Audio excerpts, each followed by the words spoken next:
I shot them bastards twice before they got that girl, but it didn't do no good. Girl? Do you know who it was? Not really. I was kind of surprised at seeing those things, whatever they were. They were the ghouls, Peppy. No fooling. Yeah, the thing we gotta do now is find out how to kill them. But they're dead already, Miller. Let's go get the sheriff. Oh, you got to be kidding.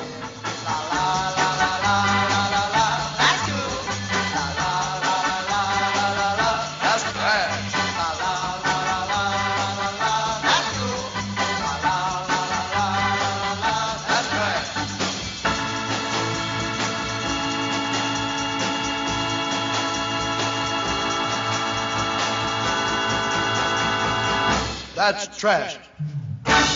Hello and welcome to That's Cool, That's Trash, the podcast where we watch a psychotronic movie online, then get together on Skype to break down the crazy. I'm your host, Matt Howell, and I'm joined today by Jason Farrell. Hi. And Matt Merrill Lowry. Welcome, Matt. Hey, thanks for having me. Yeah, thanks for coming back. You folks know Jason from many, many episodes of the show. He's an old friend of mine, and he was on the Bookhouse Boys podcast with me and Dave. And Matt, you were on the Elves episode, right? I was. So that was a Christmas special. It was. But we took. It seems like a masterpiece now. But we took an opportunity before we talked about Elves to talk about your book that had been recently published, Life Formed, Cleo Makes Contact. Yep. So that was 2 years ago. It was released I guess it was. Wow. Yeah. Wow. Time flew. And the darkest timeline continues. Yes. So I was excited to talk to you again because why are you here? I am here because the sequel to Lifeform Cleo Makes Contact is now out at comic book stores and will be out shortly in the book market and on Amazon and everything. It's called Lifeformed Hearts and Minds, and it continues the adventures of the characters from the first book, most notably Cleo, as she sort of settles into I guess a rhythm in the alien invasion with the shape-shifting rebel alien who is posing as her father. And they're sort of in a groove fighting back against the invaders when stuff goes sideways, and sort of the new existence that she's built for herself in the invasion is threatened, sort of. So when you were on the first time and I was talking to you about what the inception of the story was, you said that you originally envisioned it as a TV pitch. Yes. Right? Yep. And you were saying and then as it was transitioning into a comics medium, you were saying that I think you were kind of envisioning like a 3-story arc essentially, or I was talking about why it was set in Seattle. Right. And then you were saying you were kind of envisioning maybe Volume 2 being in Portland and then them kind of just going down the West Coast to maybe to LA. I think. Yep. Is that still the plan? It's still the loose plan, in as much as we'll wait to find out like how this book does and whether or not we're going to continue in general. I've still got I've kind of expanded my plan a little bit to maybe include a Northern California book and then a Southern California book, just because I've got a lot I want to do. But that's still the overarching goal, and the outline is a little more fleshed out now for the books following the second one, but still a lot of the same players and themes and all that business. So is that a commentary, Matt, since in our non-alien invasion world people tend to make that journey in the opposite direction? Yeah. I didn't intend it as that, but I guess it does work in some sort of reverse way. I think it's really my dream that after like being rain drenched for my entire life, I'm ready to go down to Los Angeles, but let me get my sister on the phone and disabuse you. Okay. I was just going to say, if it does get picked up as a series, they shoot a lot of that in Vancouver, so you're actually going the wrong way. Very true. I'll take that. So how soon did a second volume get greenlit, or how does that work? I don't understand how the industry works behind the scenes. Yeah, I mean, I don't know if I do either, but It's very mysterious even still, but it was about 4 or 5 months maybe before we had a contract for the second book. We started talking about it before then with our editor. And that's you and Cassie Anderson, right? Correct. Yep. And our editor, who's great, her name is Rachel Roberts. And so like we met and kind of went through my outline at the time, which is pretty much the one we just talked about. And we all agreed on it. And then, it's like kind of like any legal thing, except in comics, nobody's in a big hurry. And so it seems to take even longer to kind of get everything together. Paperwork wise, I had written the second book, or I had started writing the second book and done like at least a draft of it before Cleo Makes Contact even came out, because I was just sort of inspired to do it. And I was still feeling like, having 2 books out now is great. Back then I felt like I still didn't really know what I was doing and really needed more practice. So I kind of dove right into that. And I wanted, I don't know, I didn't know if anybody was going to read it at all. If anybody did and commented upon it, I wanted the second book to sort of be created before I heard anybody's reactions to the first one. So it didn't color it. Yeah, exactly. Yeah, and not that I was in big danger of that happening, but I wanted it to be like as pure as it could, just from the stuff that I'd come up with. So, yeah, and I figured being ahead of the game, since it took quite a while for Cleo Makes Contact to come out, or to get picked up and then come out, it was years. So it was, or the process was years. So I felt like it wouldn't hurt to speed things along in whatever way I could, and the only thing I could really do was write. So, as far as making that move faster, so yeah. So I know you're a busy guy. Yeah. You do your day job stuff as well. Are you still playing music at all? Like I play guitar now for yourself, more just for fun, and like I'm way more confident now than I used to be, but my ideas have just fled. Wait, are you saying competent or confident? Sorry, competent. Okay. Yes. Yeah. Yeah. I had always just, I don't know if you were like I was or not, since we both come from indie rock songwriting background stuff, but, just being a total hack in the 90s, and like just trying to figure out how to write songs myself with having, no training or whatever. I finally decided like 4 or 5 years ago to try to learn other people's songs and try to develop some ability to play, like, I don't know, I picked out Working for the Weekend because I sometimes like my 80s music, and I was like, oh, like you figure out how to do this stuff and you can get like good at playing guitar. So I kind of went down that path of just trying to learn some other stuff and getting better at it. Is that Loverboy? It is Loverboy. Yep. Yeah. Oddly enough, I went. What? Oh, no, go ahead. Oddly enough, I went down of all things, I went down a Loverboy rabbit hole a couple of weeks ago. I was given reason to start thinking about some of the music that I listened to when I was a kid before I really formed my musical tastes, and I listened to like Loverboy and Foreigner and stuff like that. Yeah. So for the first time in many years, I listened to some of those songs. Yeah, I'm a pretty deep 80s music lover, I guess. I tried to avoid it for a long time, and then I just realized it was like part of my genetic structure, and I should just lean into it. This is who you are. Yeah. So no, sadly, I've been wanting to write some more music and some new songs and stuff, but nothing seems to really come. So yeah, I'm not sure. I'm in the same boat as you. Since I've been married and did grad school and all that jazz, like the fruit is dry. Like, yeah, there's like half finished demos. And like, I can surely write one more verse and like a bridge and just finish this thing. There's nothing there anymore.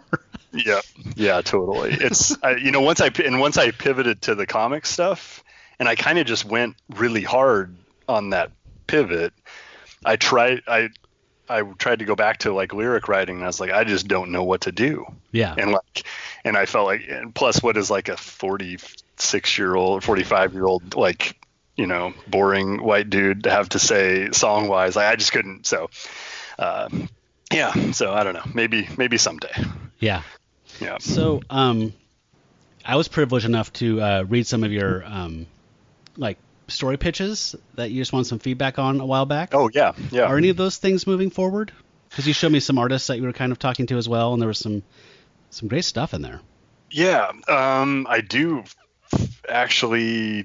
As I said, things tend to move slow, especially to someone not very chill like myself. But I do have two things going now. There's a guy named Dave Chisholm who is doing sort of a Twilight Zone-y story about futuristic drone pilots.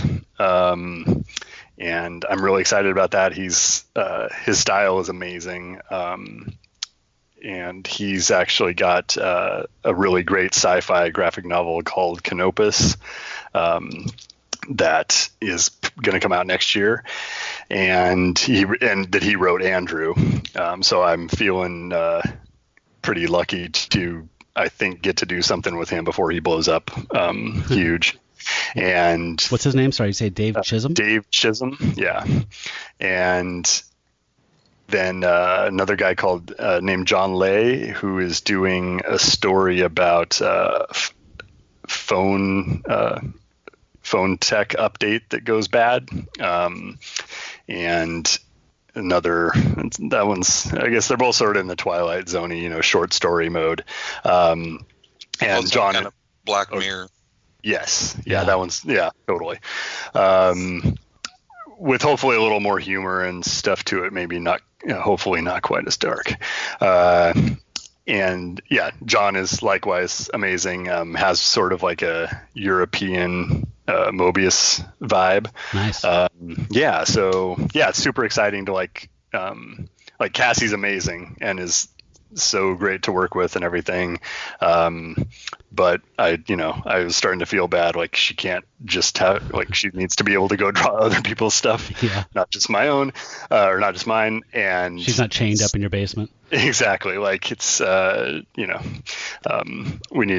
need to branch out a little bit. So it's cool to finally see some stuff going. And I just got some thumbnails this week that I was not expecting. So, stuff's underway, so it's very cool. So would these be a book length, or what is this, like an anthology contribution, or what is this looking like? One of them started off as an anthology contribution, but the anthology, they were going to Kickstarter and stuff, and it just didn't really take off. The Kickstarter didn't even really get going. They had to defer it. So my plan for these is they all are loosely under one, like, I hate to say it because it doesn't really apply, but it's like sort of shared universe concept or shared world concept. So my goal is just to, the thing I have learned is that, like, not to count your books before they're drawn. And like, so I'm just going to put them out as floppies when just regular comics when they're done. And then if I can afford to do it, and if it all works out, then I would probably collect them into like maybe a hardcover thing and get that printed. But so self-published is basically what I'm thinking. And the stories themselves, like these two are both 14 pages, I think.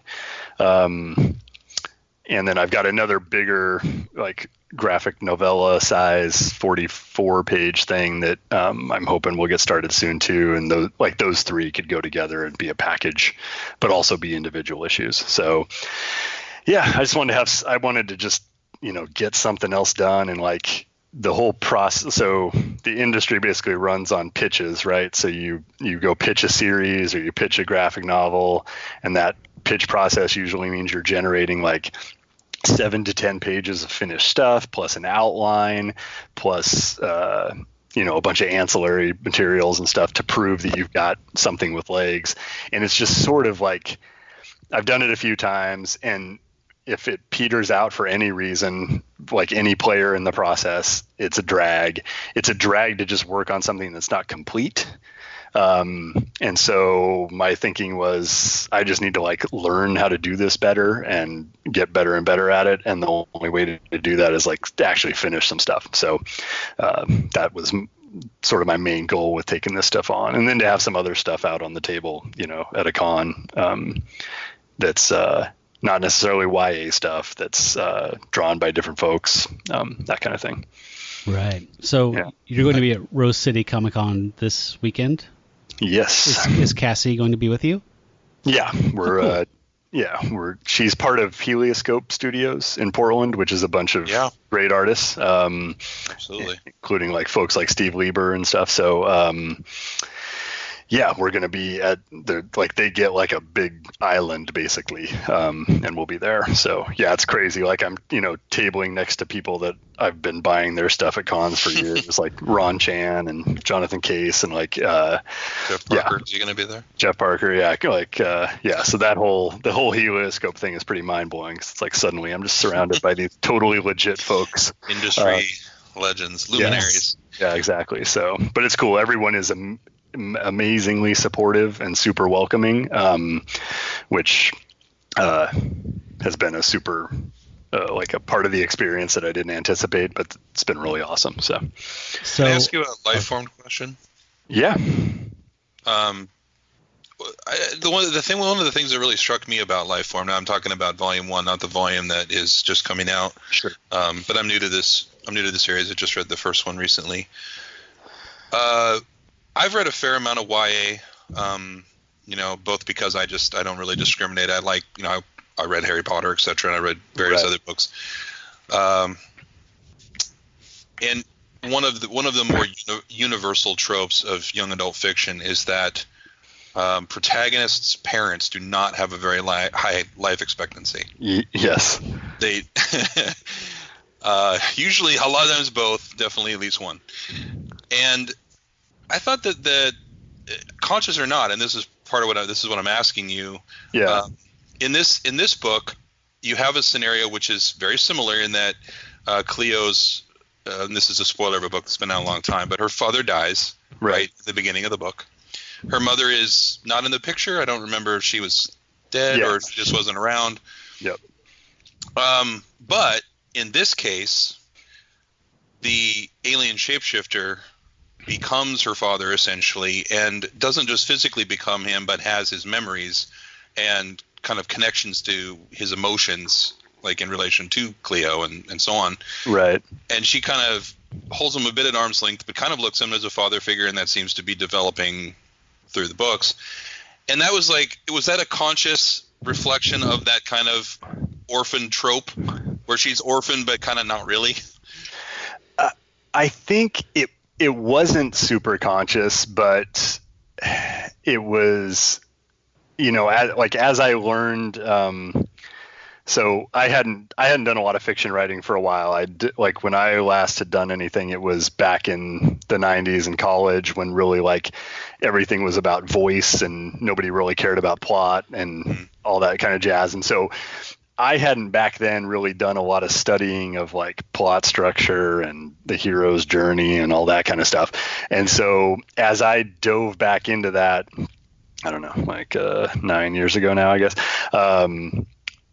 it became very, like, that trope was very clear, right? And so I would say I was very aware of it, but I don't know that I was consciously trying to comment on it at all or grapple with it. I knew that I was falling within that thing of the parent dying, which I had seen reflected in, obviously everything ever almost. So not a super conscious thing. It works in an interesting way though. Mm-hmm. Cool. Yeah. Because I from an author standpoint, it's like you want this kid to go on this journey, and it's a journey usually of self-discovery, independence, and one of the easiest ways to kind of do that is to sever their attachment to parental figures who might be like worrying about them, saving them, where are you going, etc. Right. And then also there's the traumatic element. It's something for them to go through. And you kind of have a situation where you have that, but she still has sort of a parental figure, though she's trying to figure out, and I guess he is too, kind of exactly what that means in this context. So it'd be an interesting take. And Jason, you were correct when you were saying you see that developing, because in the second volume, he's kind of dealing with that as well, that bond growing and more kind of memories unlocking. So it's an interesting journey for Alex as well. I've been enjoying that. Cool. And it's interesting because, Cleo's becoming independent, and like Jason was saying, she that's part of the trope is that you have to be alone to go through the growth and become independent. But ironically, her Ursat's father is kind of becoming attached to her because of all the unfolding memories and history. So it's an interesting juxtaposition. Cool. Yeah, and that was, I think, the place I was coming from, especially with the first book, was sort of like the relationship. I think more the relationship of each of them to each other, and I used to feel like when we started raising our daughters, it's like you feel sort of sometimes like they're an alien, like you feel sort of alien to the situation too, and it's all disorienting and kind of messed up, but you're suddenly just in it. And so I think that was a driver for that, sort of like they're discovering their relationship with each other. So, yeah. Like this, Alex literally doesn't. He's like, this concept of father you speak of. Right. Yes. He picked up dad jokes pretty fast, though. Yes. They're pretty. Everybody likes puns but you. Yes. Matt Howell. It's an easy formula, as my daughter constantly reminds me. And I really love Cassie's art on there. I think it's such a great pairing for the emotional tone and the content of the book. I think you shared with me an early draft of Volume 2's script quite a while ago. Yeah, probably. And I remember vividly reading the opening scene of it, and I pictured it in my mind knowing Cassie's work, and when I actually opened up Volume 2 and saw it, it was literally like exactly what I expected it to look like. It was a very almost unnerving experience, because it was kind of like, post deja vu or something. It was very strange, totally. But it was very, very welcoming at the same time. And I love that it's such a good pair that they seem to kind of be enmeshed, I guess, the story and the art, which to me is always a good thing. Like I love seeing when you share other artists like doing like a pen-up style thing like that. And it's cool because the concept and the characters are so strong that it doesn't matter who does them, they're still them. Like the same way, when Hellboy first started, I didn't want to see anybody except Mignola draw Hellboy. But then when you'd see some in the back of a collection, like, oh, actually he's such a strong character. It works no matter who's doing him. I feel the same way about your stuff. Like they're kind of becoming iconic to me, like in that kind of way that it doesn't matter who's doing them. There's something about them that's there when they get them. And I really like that. That's very cool. Yeah. No, she's amazing. Like, especially, I hadn't really done this recently until I got like my comp copies. But something, I can't remember what, something made me like start looking at book 1 and book 2 together, and just seeing like she started off really strong, and like in book 2, it's just obviously there's like been a huge progression, and like only to the benefit, right? Everything, like it's all gain, and it's super impressive, and like it just I can't remember if we talked about this last time I was on, but I totally pictured this in more of a, what would you call it? Like a classic comic, like kind of maybe Chris Somney style or something like that. When I was like a long time ago. Right. But, like once I got the test pages back from her and saw what she could do with the emotions. Right. And this was over 5.5 years ago that we first started doing that stuff. It was just like, oh, it should be this, because the story, it's the story being what it is. Like, we need to like feel as much as we can, and like I feel like her art is just amazing at making you feel. And then she also just comes up with super cool, designs and super cool colors, and she's doing the entire book herself. And I love the colors. Yeah, I was just looking. I was going to ask you if she colored it. It looks like she did. I think the colors are really a big part of it. Totally. And yeah, it's very expressive. There's a lot is communicated through, especially Cleo's facial expressions. Mm-hmm. I would consider Cassie a cartoonist, and that to me is a compliment. Yes. I know a lot of people cringe, comics artists, like, I don't want, not cartoony as an insult. She's a cartoonist like Carl Barks, or like, Carl Barks, like someone, like it's a brilliant skill, and I think she's really talented at it.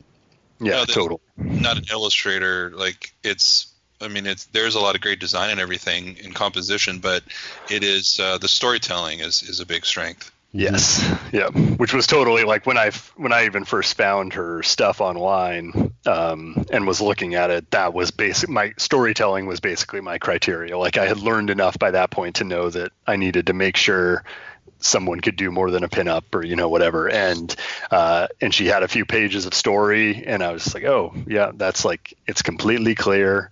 And that, that was just some black and white piece. So yeah, no, she's totally got the cartooning chops that are amazing. Not to mention any names, but I was just reading a professionally published comic just a day or two ago, and I was really enjoying the story.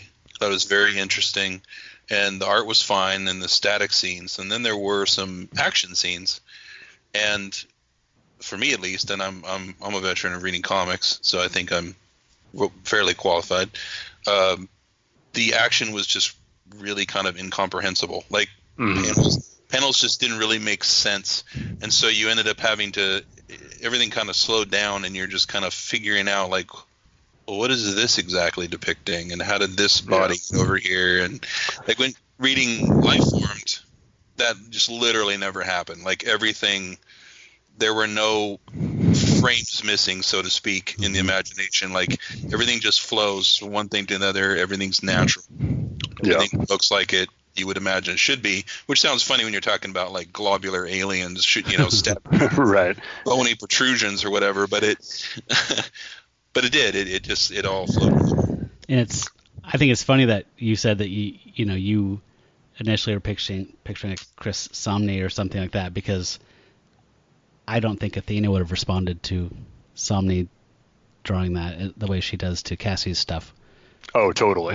Yeah. I mean, she saw the cover and like, just like, I think I mentioned this the first time, like on the plane, and just took it out of my hand. Like, she immediately responded to the art. Nice. So it pulled her in.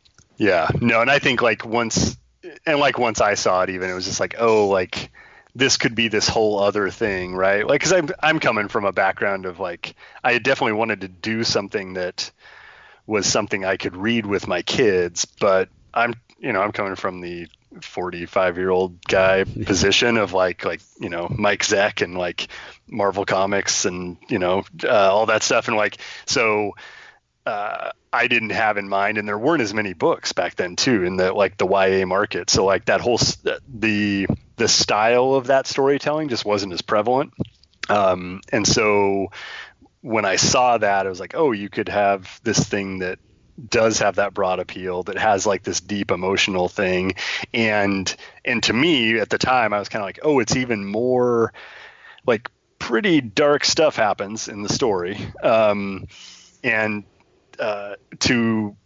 it almost like her style almost like punctuates that somehow to me, or like lends it this whole other aspect, because she could just be drawing something cute, right, all the time, but she's leaning into the story and the darkness there, and it's like you kind of don't expect it, right? Like we had one guy come by and pick it up at Rose City a couple of years back, and so we've said that the dad dies, not too big of a spoiler, and he was like, oh, this is kind of like Raina Telgemeier, and he's kind of flipping through, and he's like, gets to that page, and he's like, oh, it's not like Raina Telgemeier, as the dad is getting, impaled by airplane debris. So like that element, I guess, of surprise and like just this is not something you see all the time, I think was super appealing to me. So yeah.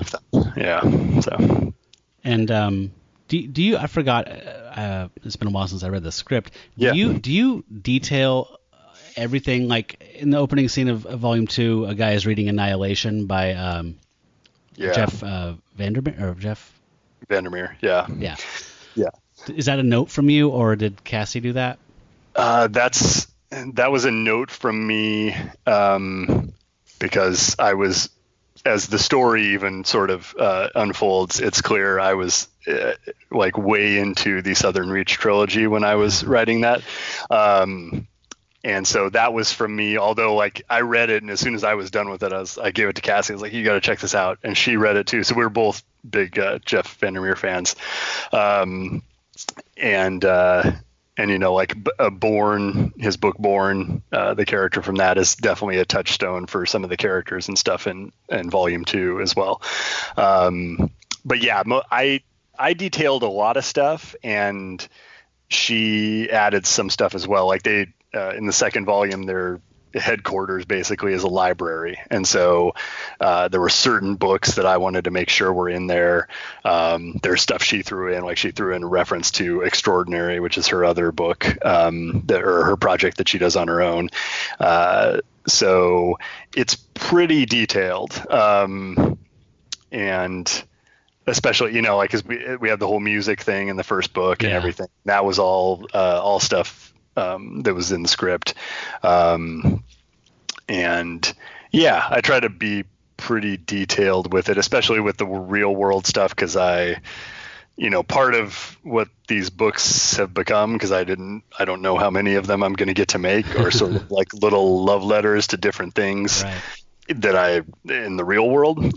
So like the music in the first book, Annihilation in other books in the second one, some of the scenes, or like the St. John's Library is where they're holed up in book 2. And that's the place where like my daughters, went to story time and stuff. And it's the library we go to all the time. Oh, that's great. The alien environment Cleo hangs out in is the like sewage treatment fields that I run past when I go run by Portland International Raceway. So yeah, it's all pretty detailed. So yeah, nothing as fun as taking Cassie out to the sewage treatment field for reference. So I thought maybe the Southern Reach thing was also kind of why we got to see a little more biology and a little more of the alien world kind of expanding a little bit. It seemed like that was a Southern Reach kind of touch. Yes. Yeah. I was super inspired by like. I hadn't really read much weird fiction stuff ever until I read his stuff, and that was sort of a blind spot for me. So I was super. I had for many, like since the original outlines, I had certain themes about how like different characters, without giving too much away, might evolve because they are because of the alien stuff, the alien presence, the alien biology, but in the way of just kind of exploring like weirder corners of things, and avoiding, I don't know, the usual tropes of a sequel or something. I wanted to kind of like, it was inspiring in those terms to like look at what else could we look at besides just fighting more alien soldiers the whole time. So right. Okay, spoiler: is there going to be a bear that talks in the voice of its screaming victims? No, because I don't think I can go through that again. Was that in the Annihilation movie? That wasn't in the book, was it? It wasn't. I don't think so, but it was super fucking effective in the movie. Okay, so I should watch the movie. Oh, you haven't seen? Yeah, I mean watch the scene at least. Okay. It's really scary. The movie's all right. Okay. Did you know that we did a podcast of the first book of the Annihilation trilogy, Matt Lauer? No, I did not. Yeah, we actually did that as a Bookhouse Boys Oh, episode. cool. Oh yeah, it was a Halloween episode, I think. Yeah. Yeah, we had Kyle on, I think. No, it was Scott. Or Scott. Okay. Yeah, I love Annihilation. I think I've read it 3 times. Nice. Or read it twice and listened to it on tape once or something. Okay. Did you read the rest of it? No, my wife has the omnibus edition. I have not. I heard different things from different people about the other 2, and I love the first one so much I'm scared to move on because I don't want to not like them. Yeah, that makes sense. The second one is actually, like, Annihilation is its own thing that is amazing. For some reason, the second book really spoke to me because it's a lot about bureaucracy, and I've heard that. Yeah, I think that it hit like a mystery bureaucracy thing that probably speaks to my years rotting in corporate America before I ditched it. I never hear people talk about the third one, honestly. The third one is really abstract, I thought, in a way that I definitely, like, the first 2 would definitely be way more favorite to me than the last one. Okay. Yeah, but all at least very interesting. But yeah, Annihilation, just the way that he, the fever dream of it all is amazing. So. Yeah, I've been like you're saying you were doing comics because you wanted to check some stuff off your bucket list or whatever. I've just this week actually started doing an audiobook, which is something I've always wanted to try. Nice. I have access to a recording studio, so I started doing that. But I'm doing, speaking of weird fiction, a guy that influenced Lovecraft, whose name was William Hope Hodgson, and he wrote one of my favorite weird fiction books called The Boats of the Glen Carrig, about this this sunken ship and the few of the lifeboats that are kind of lost just in the southern reaches of the oceans, and they encounter all these very bizarre, just monsters and weird things and weird lands, and it's kind of a surreal version of the Odyssey or something. But oh, cool. I was realizing as I was reading through that stuff, like, I'm pretty sure that Annihilation was influenced by some of that kind of entering into this, like, you're going through a window essentially, and this world you're in now is not your world, and everything's upside down, and no Stranger Things reference intended. Right. Very wrong and very alien. Yep. Is that a work that didn't have an audiobook for it, and you're filling a niche? Like, did you actually get matched up with it in some way, or are you just doing it for yourself? No, I've contributed stuff to the Project Gutenberg before, for like anthologies of stuff, but to be honest with you, I think about 95% of the stuff that's on Gutenberg is unlistenable because they're not professional readers. I'm not either, but it's either something, it's, ratio of like audio fidelity, quality, and performance to me, the threshold, it just doesn't make it. Yeah. So I'm actually going to be doing a little kind of also generating some stuff for chapter breaks in the intro that's like music, kind of I know, Matt, you're a huge Lynch fan. Some kind of like Lynchian kind of ambient, just creepy stuff that's just kind of introduces each chapter. Nice. So when that's all done, I'm going to put that on YouTube. But yeah, I just was struck by how much it reminded me of Annihilation, or vice versa, I guess. Yeah, totally. Have you seen Stalker? No, I have never seen that movie, and every time I say that, people are usually surprised because they know my taste. What's that director's name? Tarkovsky? Yes. Okay. Yeah, I've never seen it, and it's a trilogy, right? Is it Russian? Yeah. Yes. Stalker's not part of a trilogy. Are you sure? It's just a stand. I think so. Well, I mean, I guess it might be one of those thematic trilogy, maybe. A thematic trilogy. Okay. Yes. Yeah. Story-wise, I don't think it is. Okay. Yeah, that's a lot of stuff in Annihilation also is pretty similar to some stuff in Stalker. Yeah. It's like he doesn't, in Annihilation, the main character is the biologist. She's never named. In Stalker, it's the same thing. You have a bunch of guys going into a mysterious zone. One's called the Rider. One's called the Stalker. One's called something else, and the Stalker is the guide through the zone. Yeah, so that's it's like when Tarantino saw City on Fire. right, Mr. right. Pink, Mr. Brown, bank heist. Got it. Cool. Yeah. Yeah, Stalker's a trip. It's like it's pretty trance inducing in some interesting ways. So Cool. because it's just so deliberately slow paced and but some super amazing stuff in it. So I never put this together, but there are actually games, computer games, based on that, where you are a stalker, and that's what they're called, and they're made by Russians, and you go into a zone, which is called a zone, and it's very much. I guess this was 1979. When did Chernobyl happen? 83, 82, 84. I think 80. I want to say 84. I watched the show. I should know. So it feels like that, without knowing too much about it, that the games were basically a combination of this novel or this film. Was it a novel or film?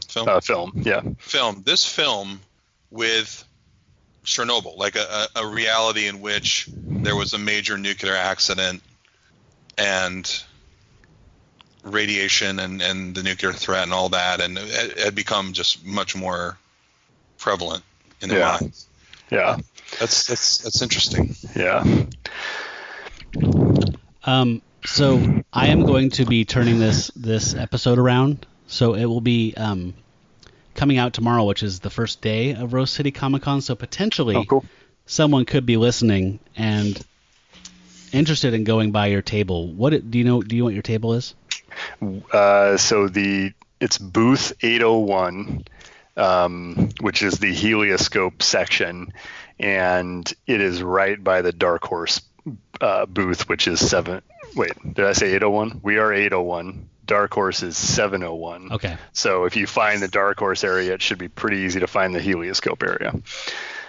If they are cosplaying, will you take their picture holding a copy of Life Formed?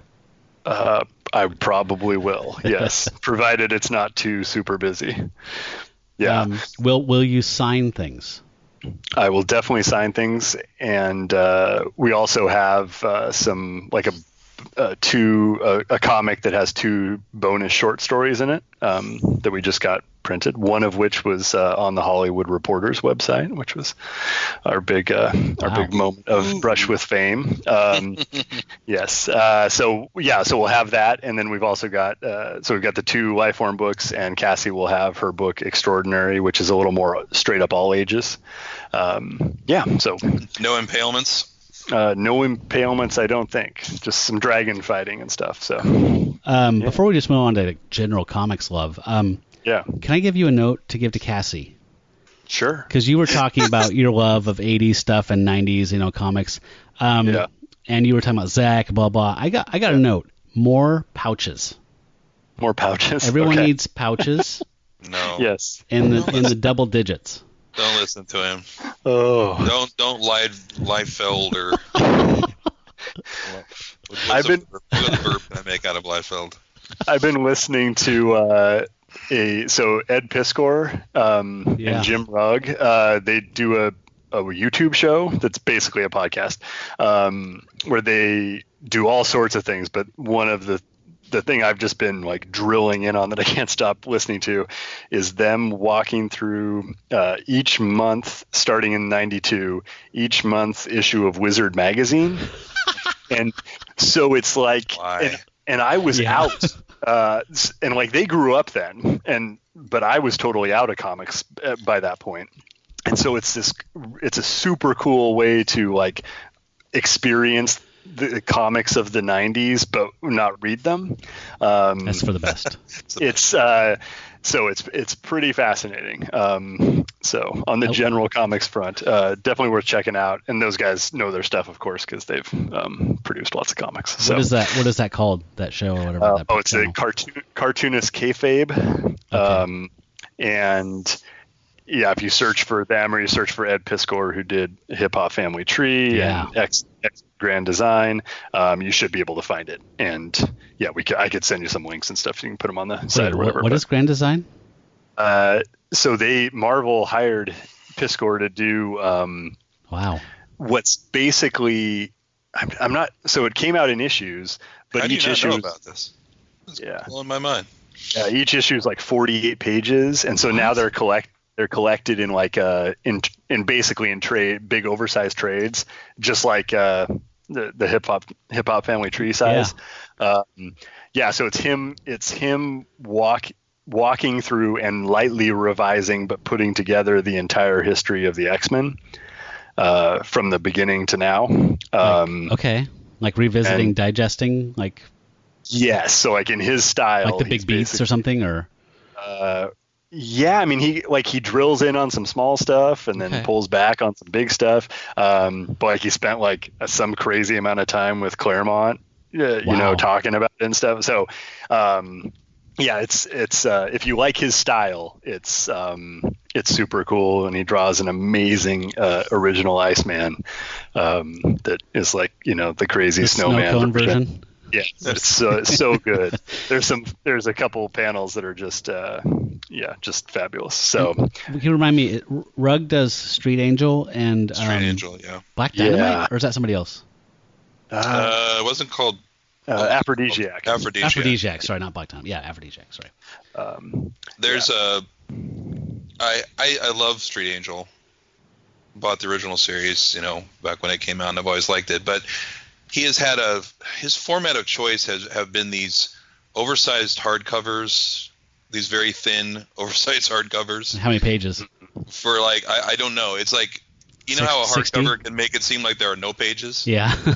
It looks like there are no pages. It looks like they are 10 pages. What is he But going for? Is that in reality they're probably like 48 or something like that. Is he going for some European album jam? or- I guess, but I got sticker shock from him because I love his stuff, but like $20 for basically an issue.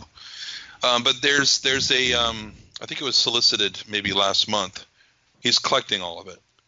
Oh, that's cool. Oh, good. So I'll be getting that. Yeah. So, Mr. Lowry, Yeah. last time you were on, I was asking you what you were vibing on, and you were riding high on old Tom King's success. Yes. And you Yes. were saying that you were completely obsessed with is it Fife, that book called Capra? Yeah. And it looks like, so you were saying like that was like self-published or whatever, and I just looked it up today, and it was all Image put them all out now? So Image is he's kind of like relaunching the series at Image, or he is relaunching the series at Image, but it's both a new starting point and a continuation of the previous story, and that comes out in October, I think. And then Image also took all the trade collections and has published those. Okay. So so they're gonna he's gonna be there from now on. And easy to get a hold of now. Yes, easier to get a hold of, and should be cool. I'm still amazed by his stuff. I was showing it to some people when we did the signing at Bridge City Comics last week. I feel like he does a good job of going for a different style and always hitting quality, but not skimping on quantity at all. Like he doesn't. You're always getting a full issue or a double-sized issue, and he doesn't suffer from the art shorting the page count at all. Right. So. But yeah, I still love his stuff. He hasn't put out any Copra for a while because he did a Bloodstrike miniseries for Image. I saw that. and he did a G.I. Joe series for IDW. But yeah, so I'm super excited to have more Copra because I don't know that there's been a new issue since we talked last. Maybe a couple, but yeah. No, he's great. Let's see, Tom King, I thought Mr. Miracle was great. I'm trying to think, lately I've been really into the Immortal Hulk series that's going. That's funny. I just was reading some articles about that. I read how deep into that are they? Maybe like 22 issue 22. Oh, okay. Yeah. So I got the first. I was really excited about it, and then I got the first volume from the library, and I plowed through, and I didn't not like it, but I barely remembered it. Like I remember the concept, but yeah. And I was just reading some like was it IGW or something, I can't remember what it was, but somebody was just gushing about how this is the sleeper book that one of the big two's putting out that's got a little more depth and a little bit more going on, and I feel like I didn't do it justice. I don't know if I read it when I was tired. Sometimes I read comics when I go to bed, when I'm like, right. And I have no business trying to commit to art because I'm bleary-eyed and just waiting till I'm ready to sleep. So maybe I need to read it again, I guess. That's what I'm saying. Yeah. Who's the creative team on that? I forgot the writer's name.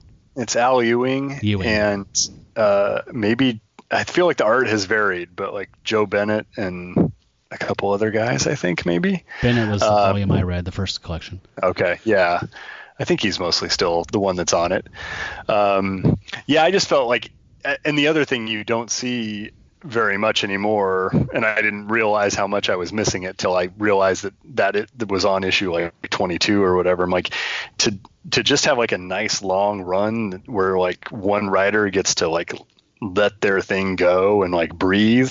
We just don't get that anymore. So Hawkeye was like that. Hawkeye like that. Yeah. Maybe like the last big run like that. Like the last big run where the quality is up there too. Yeah. So this just feels like good, I don't know, like a good old run of Marvel comics to me. Did either of you guys get into the Aaron Thor, which was a pretty big long run? I don't even know if it might be continuing now. I'm not really sure. I need to go back and read that more. I've read the first few trades, I think. Yeah, that would be one I would be potentially interested in because just because of Jason Aaron. I've liked him for a while for the usual reasons for a non-superhero reader like Scalped, and he did a series briefly. I guess it's dead. I don't know. Called Goddamned. Yeah. This really dirty, filthy in the best way series. Like, I don't mean filthy like in a pornographic way. I mean just like it's full of mud and shit and blood. Right. But it's very. If I remember correctly, it's been a couple of years since I read it, but it's kind of a biblical Christian mythical retelling, but in a way that's not very obviously that. And I may be entirely wrong, but when I imagine him doing Thor, I don't imagine him making Thor just a superhero that looks like Thor. Like I imagine him actually doing some Thor stuff with it. So Thor existed long before Marvel didn't make up Thor, kind of thing. They just own him now. They just own him now. I've been interested. In it. Yeah, the stuff I've read of it's very good. I think like I kind of suffered a little bit from I don't know how generally interested I am in Thor type of thing. But it's at least the first couple trades I read were great. And Jason Aaron's amazing. It's just like subject matter wise, I just wasn't 100% there with it. But, right. But it's like one of those, there's no bad characters thing, right? I mean, exactly. Yeah.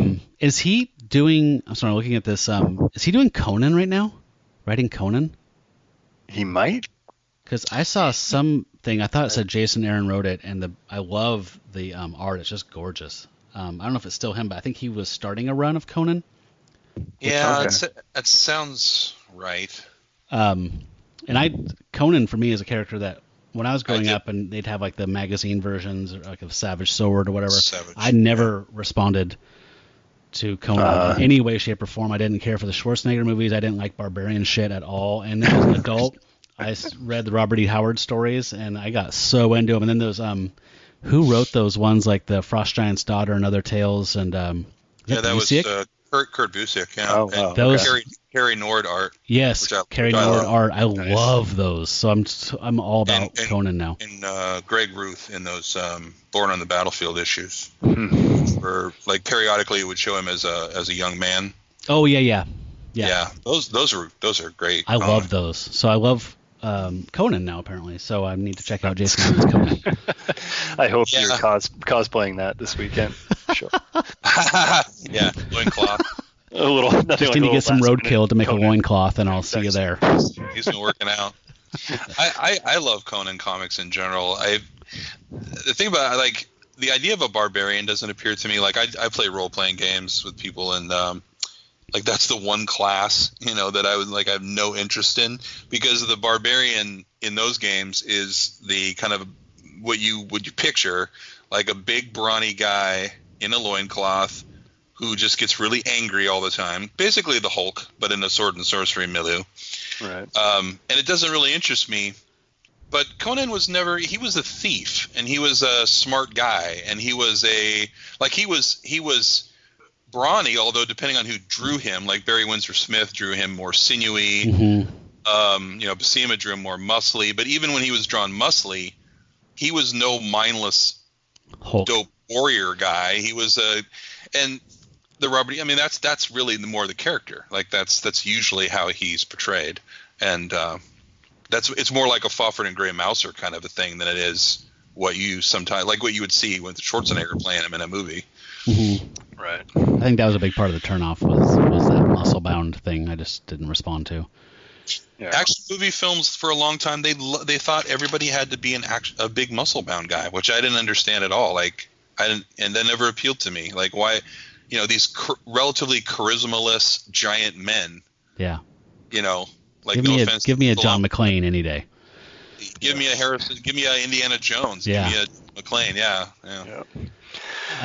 So Jason, what are you vibing on? I had to go grab stuff because my memory is absolutely for shit. No matter if I read something 5 minutes ago. I'm the same way nowadays. Yeah, real quick, I'll mention, although I didn't read it, so I'm not vibing on it. But we were talking about Stalker and everything. I actually bought a book on a whim called Springtime in Chernobyl. Very cheery looking book. Revisiting Chernobyl. I'm looking forward to that. But I read a lot of. I don't read long, continuous runs for the most part, and I don't read a lot of superhero books.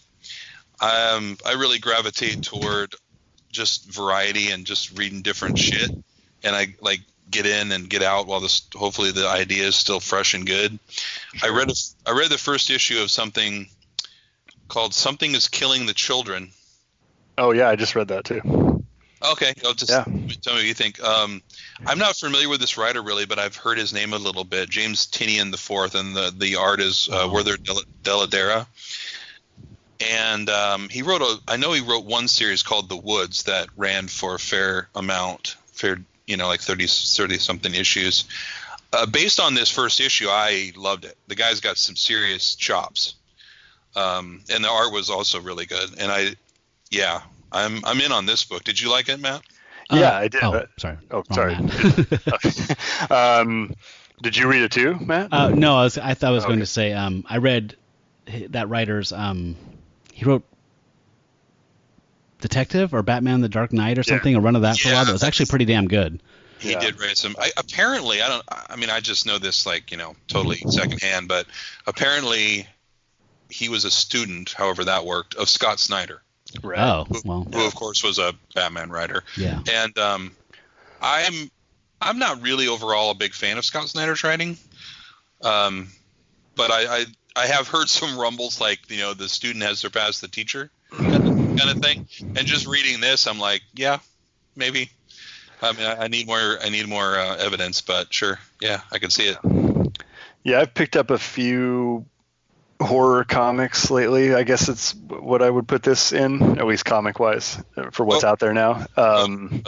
Yeah, and I thought it had some depth to it, and a level of art quality that I felt like I hadn't come across as much in those things. So I was pleasantly surprised. I thought he also nailed what I imagine as the way that people talk and the way that kids talk. Yeah. It's vivid writing. There's a lot of really specific individual turns of phrase that are very vivid, but at the same time, people just very noticingly do not talk too much. Yeah. And it really works. Like the pacing of it is very good. Yeah, I thought it was great. I thought and the cover was amazing, just on its own. I thought. I don't know if we have the same cover. Yeah, but there might be variants. Those like standing in it's the main character sort of just standing alone. Oh, I don't have it nearby, but with all the eyes in the forest, kind of like the bike is there and the. Yes. I thought that was a very cool. Can you give me the title again? It's Something is Killing the Children. Okay. And so how many is it? One. Oh, okay. Yeah, it just started. Okay. Yep. Another book that I've really been liking, and I've read a lot more of this, just read the 10th issue, and I'm still really digging it, is Outer Darkness. You guys know about that one at all? I feel like I do, but talk. It's by John Layman and Afu Chan. John Layman, of course, he blew up a while ago with Chew. That became thank you. Kind of, I love Chew, but I've always been confused by why that became so popular and so pursued on the secondary market, like out of nowhere. Like everyone's waiting around for the commercial potential of a book about somebody that eats people and then sees visual. But I did like it, and so I've tried, like, the John Layman's had another couple of books in between which have been okay, but then he came out with this one, which is a horror sci-fi book, like very much both of those things. It's a world in which demons and spirits and so on, mostly malignant ones, are very ever present, and people travel through space, but space is very, very dangerous, not because these things do exist, but not because they're like alien races or robots or spaceships trying to shoot you down, but mostly because, like, the dark holds horrors which really want to fuck you up. Oh, I like and so that. they have they have like exorcists as a standard, like, you have a navigator, an engineer, and an exorcist. That's rad. And the engine, by the way, is a demon, which they have to sacrifice people to continue to make it go. Oh my god, I love this. Yeah, Afu Chan is tremendous. I actually thought this was one of his best issues. I'd never seen his work before, but it's kind of cartoony too. Like, it's very expressive, very, very creative, very, it's really great stuff. I highly recommend it. I Want It to Survive.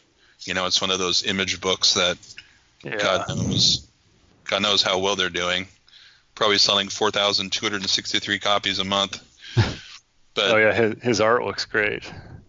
Yeah, that's cool. So I'll need to pick that up. Is there a collection? Maybe. If there isn't, there probably will be one soon, because by the time they get to 10, an Image book generally have a collection. Yeah. Maybe you guys can make some recommendations. I'm waiting for Jeff Lemire's The Question. Oh yeah. Anxiously. I think that's this month or next month. And I'm probably going to buy floppies for that. I don't think I can wait. Yeah. That's a Black Label one, right? Yes. Okay, so it'll probably be worth it if they do it in like a good, because they'll probably do it in semi-prestige format at least. Oh, cool. Yeah.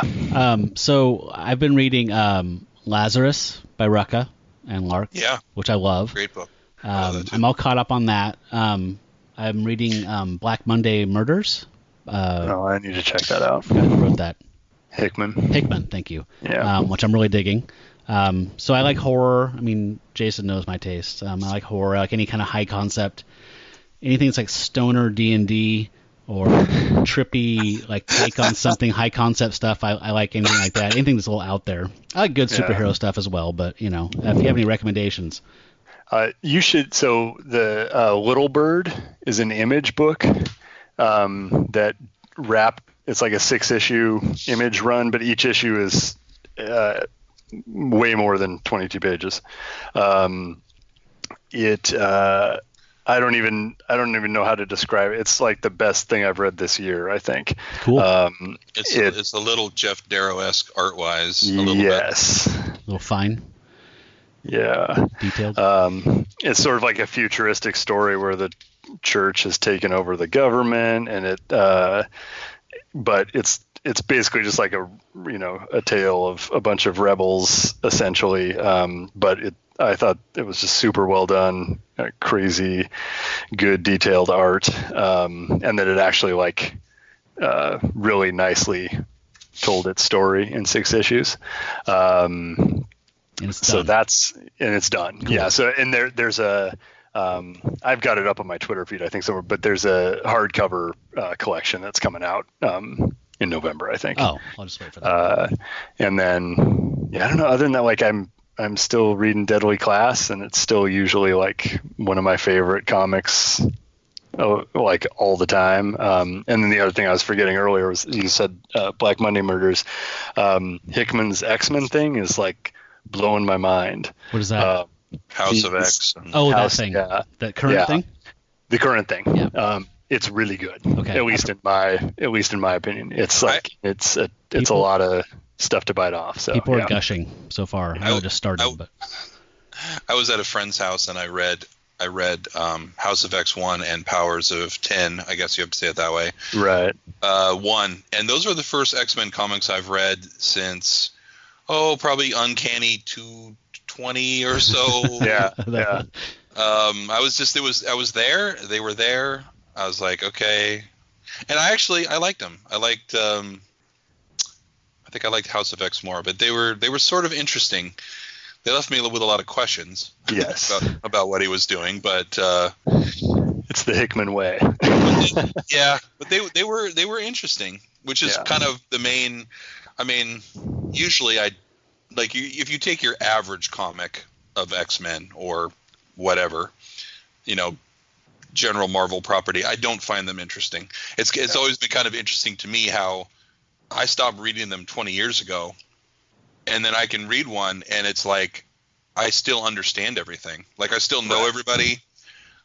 All the relationships are the same. Like, but this was different. This was like, okay, this has got some really interesting stuff in it. Yeah. I feel like he's trying. I think he's doing what he usually does, which is like take on the Marvel side of things. Like he's using Marvel stuff to basically just tell like a big crazy sci-fi story. And it just happens to be with the X-Men a little bit, but is on point with all those characters. Like his Magneto is spouting all this amazingly great revolutionary dialogue that is just totally on point and also very timely. And so I think each one of those I've really been enjoying so far. So it's like more taking the Charlton heroes to tell a story, but unlike that, Marvel won't let him break them. Right. They'll have to reset at the end. Right. Otherwise, the property's damaged. I mean, it takes place in a lot of different time periods, so he may be able to break them. As long as he breaks them in such a way that they're broken in the year 10,262 or something. Right. Okay. Right. Yeah. He's telling it like in like 10,000 year increments. So it's pretty interesting. Yeah. Plus it's got lots of 10. Yeah. Okay. Hickman infographics, which are one of my favorite things. So now you've got me interested, and I don't even fucking like the mutants. Huh. Okay. Yeah. I'd like any last thoughts on comic stuff, but we're gonna have to pivot to cinema pretty soon. Yeah. So I guess my last thing. Sorry. No, I was just gonna say thanks for the Little Bird recommendation. That sounds right up my alley. Yeah, you should definitely check it out. It's fantastic. Out of Darkness Volume 1 is out, and Volume 2 comes out in December. All right, it's on my list also. Cool. Actually, we're gonna go to Florida for this movie, so I'm gonna grab a beer so I can be Florida man for the remainder of the episode. Can you give me 2 minutes? Yes. Okay, I'll be right back. All right.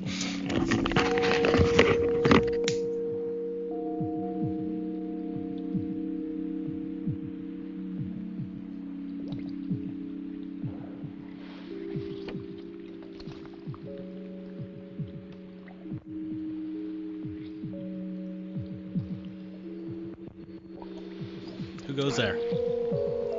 Matt. Did Jason step away to relieve his bladder? I think so. That's what I did. I'm here. All right. Now we got all the classy stuff out of the way. Yes. So, I picked this movie because I wanted to pair it with Life Formed. Okay, perfect pairing. So do you see what I do you see what I was doing there? I do. Aliens, dead things. Yeah, aliens. Very on point. Ass deep in gators. It's kind of an alien invasion. So we watched 1981's The Alien Dead, which is by Fred Olen Ray. Have you guys ever heard of this director before? Probably not, but he sure has made a lot of movies. He has made a lot of movies, and they get increasingly nakedly just sleazy as they go on. He did a little bit of wrestling. He is the guy who gave Tarantino his first break by letting him use a camera to shoot a student film or a short film. So he's an interesting guy. That's a claim to fame. He has. You said his stuff gets increasingly sleazy, which may be true in general, but I want to point out that his last 3 projects, according to IMDb, are the TV movies A Christmas Princess, A Christmas Royal Fashion, and A Wedding for Christmas. Oh. Well, maybe that was just the late 80s and 90s, I guess, but like he in the 90s like he Super was Ninja Bikini Babes. Yeah, that kind of shit. And I looked up something was on YouTube that somebody had ripped, and I guess in the 90s he did like a mail order thing where you could buy a DVD, and the pitch was that like he hosted it, right? And he had some wife that wore skimpy things, and he was there he just kind of got a smear of sleaziness, but I mean just very crappy. I don't know, whatever. But yeah, he's got like 30 credits here that have the word bikini in it. Yeah. So I had only seen the film he did, I think, immediately following this. It's called Scalps, which had Forrest J. Ackerman of Famous Monsters of Filmland fame as a professor taking a bunch of his college students out to do a dig for some Native American, archaeological remains, whatever. And they cross into some Black Hawk territory, and the spirit of this angry brave starts possessing them and killing, whatever. And it's charmingly inept, so I want to take a gamble with this and see how this panned out. And obviously the connection between your work is so clear. Yes, it was begging for it. So yeah, I think this is one of his earlier films. Very almost the first one. What was your impressions? You want me to actually do an impression? I don't want an impression. I think it'd go a little something like this. I can do a bad Southern accent. No, I want your reaction or overarching response. I have an overarching response. The very overarching response. Unlike a lot of the movies that I watch for this podcast, I was really genuinely enjoying this movie for about the first, I didn't look at the timestamp, but let's say 30 minutes ish. Like actually enjoying it. Yeah. Like watching it continuously without stopping every 5 to 10 minutes to take a break. Because it will have some clips, but it was silly and whatever, but I liked the dialogue. I liked several of the scenes early on. You have these characters who are talking at great length to each other, and it's like these cultural stereotypes and everything, but there's some humor, there's some definitely intentional humor. It's also, unlike a lot of bad movies, it's edited together very snappily. Like people talk right on top of each other. Like there's not these big giant pauses, and it really goes. And then at a certain point in the movie, it goes nowhere. It just goes nowhere. It's like they ran out of ideas of what to actually do with the rest of the movie, and the whole last 45 minutes of it is just scenes of like yet another skinny dipper or yet another, whatever, getting attacked by the zombies. Yeah. And all that dialogue goes away. Like it's not funny anymore. It's not clever anymore. So it was really a tale of two movies for me. Yeah. Oddly, I I had the same experience where I was watching it and it was like 30 minutes in. I'm like, this is enjoyably shitty. And then I looked at how much was left and I was like, what? Like 45 minutes. And it does. You're right. It becomes a series of vignettes of different crackers being killed. Essentially, I mean, the heroes are moving through whatever, but yeah, it's just a bunch of these odd vignettes, and it just has this really weird stilted. And there's like kind of weird, like not the music's like that sci-fi, what's that 50s thing called? Theremin kind of. It's not a theremin, but there's some weird stuff like that where there's these long sequences where there's no dialogue, weird theremin-y, like backwards masked, weird synth things going on. And it got kind of surreal and dreamy, and I actually liked that in a certain way. But it was irritating at the same time. And nobody screamed. Like, I think eventually we get a scream, but it's like an hour into the movie. Yeah. There are several scenes of people being attacked, women being attacked usually, where you don't hear anything in the scene. Like you don't hear them, you don't hear the creatures. There's no moaning, there's no screaming. You hear that music, and I guess it does kind of have a dreamlike quality. Yeah, I thought. Oh, sorry. I thought that came out like the big killing, the first big killing scene with I don't know if he's a farmer, the pitchfork. The two old people at the house, when they get attacked, I thought that, you've got some good creepy stuff going on, and it did have a little bit of like an edge to it with where the quality played to its advantage, I guess, in like the crazy slowness of everything. Like everything just transpires in a really slow manner. I feel like the whole movie, but in that scene, it felt like it worked. And with some sufficiently gross stuff, like the dogs eating the half-eaten person or half already eaten person. It was. So I thought it did that sometimes, but then it did seem like it went down the titillation route, and just kind of got lost in that. Skinny but dipping. Also like the slowest scenes of titillation one could imagine. Like they just kind of go forever without, moving the camera. Yeah. Yeah. And so the way you were describing that, Matt, that the ineptitude kind of worked to its advantage. I'm going to cross the line here, so I'm going to in advance apologize, but that worked for me also in that same way that Texas Chainsaw Massacre does, because there was a quality to Texas Chainsaw Massacre. There was a quality to Texas Chainsaw Massacre, which I think is a masterpiece. I love that film, but I love that in its time, which was 74, I think. Yeah.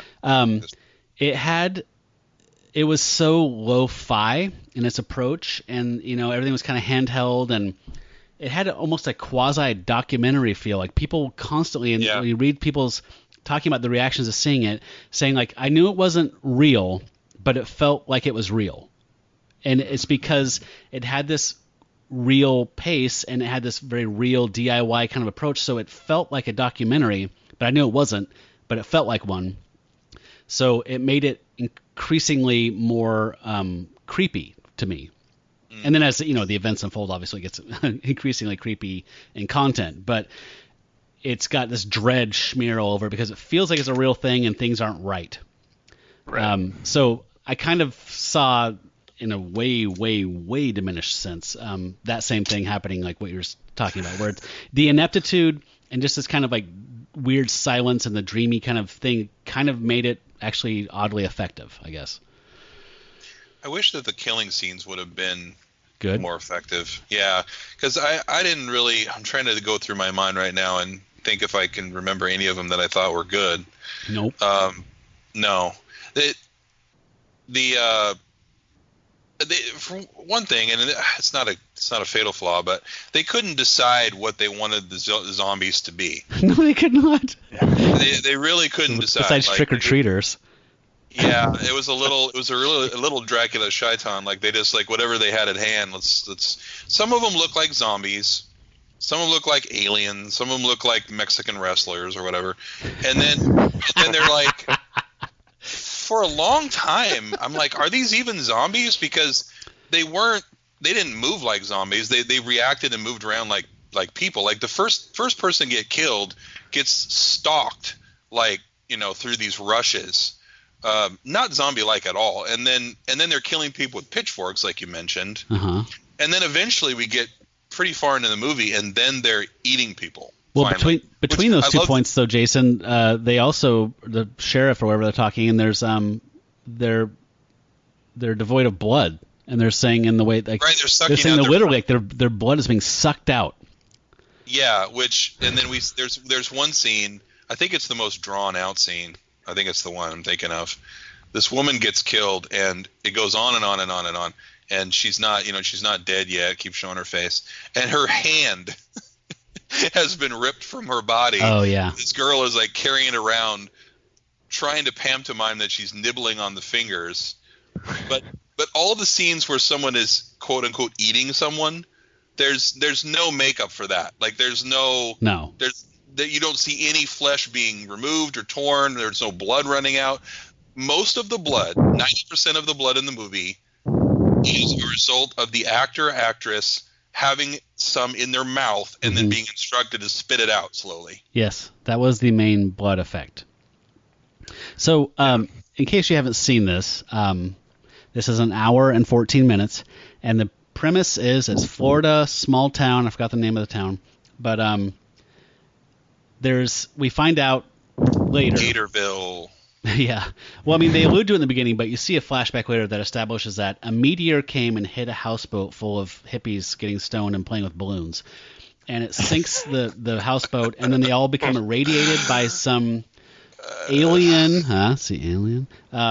thing, whatever it is. Right. And then they all reanimated. The gators disappear. That's because they've been living under the water eating the gators, and then they come out and feed on the townsfolk. That is what this film is.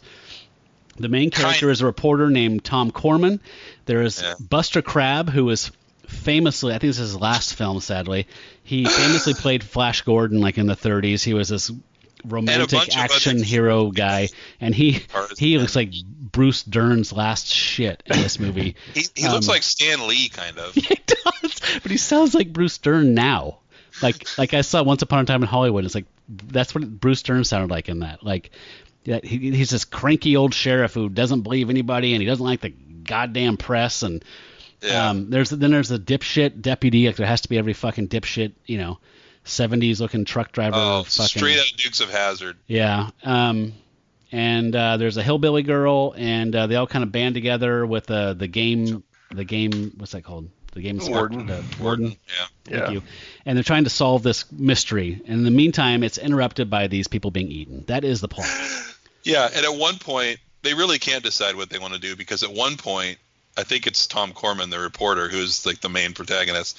He he claims at one point that the zombies wiped out the alligators and the Indians. Yeah. Who have not been in the area for hundreds of years.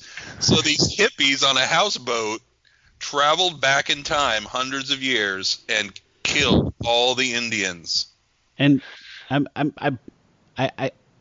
Seminoles are still a thing, right? I mean, Native Americans in Florida aren't gone. They're just not living in the not the swamp, I guess. Yeah, I mean, that was weird. Like they're not extinct. I didn't quite understand that. I don't know what they were trying. That part did not make sense. Yeah. That's the plot. Sure. So yeah. So can I just play? Can I play a clip of the sheriff? Because he does sound like Bruce Dern, and I like how he says mosquitoes. Skeeters. Oh, by the way, I just put a bounty on that there gator, in case you all was interested in some honest money. Sheriff, are you nuts? You'll have a swamp full of hicks out here shooting at each other if you do that. Shooting at each other? Let me tell you something, boy. Better shooting out here in the swamp than in town there. What do you want me to do? Go out there and Go out there and get bit by all them mosquitoes? But, Sheriff, you can't go up there and do that like you think. Do that like I do what? Good hunting. Goodbye. Kowalski, you jerk! The way he exits that scene is just brilliant. Good hunting, goodbye. So the scripting in this was Ed Wood level of bad. Like, oh no, it was great. Man, there's some scenes in there where people are just like painfully explaining that all the gators are gone. Wonder what happened to all the gators. And it's like that Ed Wood level of just like, he had a big shit-eating grin while he's writing, like, this is fucking gold.